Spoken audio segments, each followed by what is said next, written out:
It's K-Drama Fanatics here, and welcome back to my channel.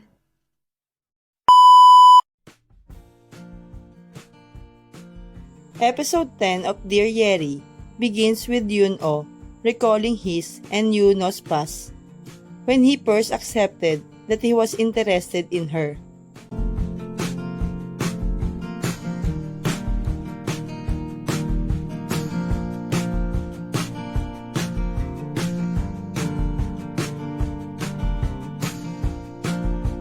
Meanwhile, Ji-on is on a bus to visit the place where the announcer had seen Yuno.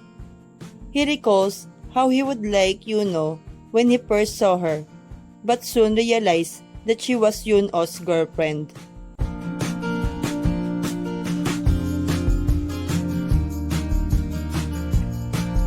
Yuno then brings Yeri back home.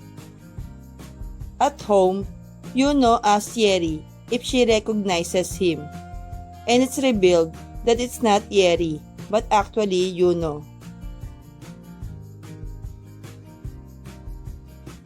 Later, Juyeon calls and Yuno informs him about Yuno's return, but Juyeon ends up at Yuno's house. Yuno tells him that she'd fallen asleep, and Juyeon repeatedly questions if it's Yeri or Yuno. At this point, Ji-on also arrives at Yuno's house, and the three spend time arguing over who Yuno's real guardian is, since she is sick.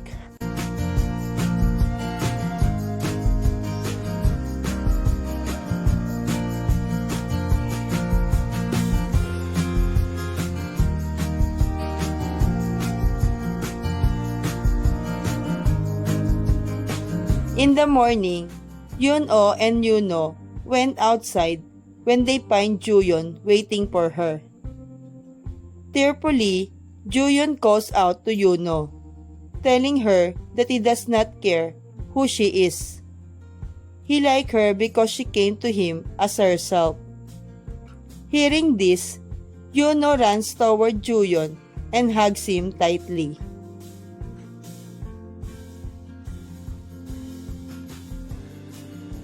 Asking Yoon-oh if she can talk to Juyeon. At the office, Yoon-oh is completely distracted by thoughts of Yuno and Juyeon together. While talking to Jiyeon, he learns that Yuno had been living in the mountains with the drawing Yoon-oh had made of his mother's necklace. Jiyeon helps him realize the love he'd received from Yuno despite all odds.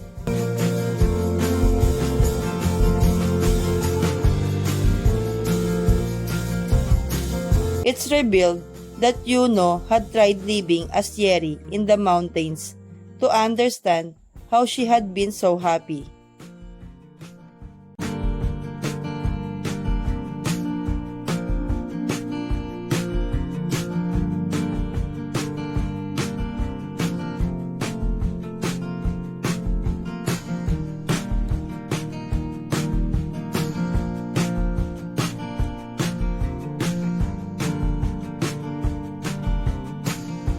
She had harmed herself in attempt to become Yeri but could not.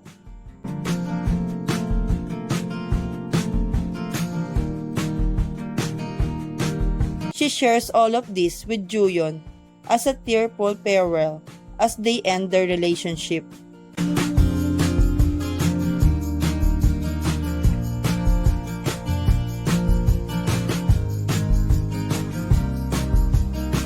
By the end of the episode, Yoon-oh runs and calls out to Yuno, and they meet on the staircase where they broken up, and they share a kiss.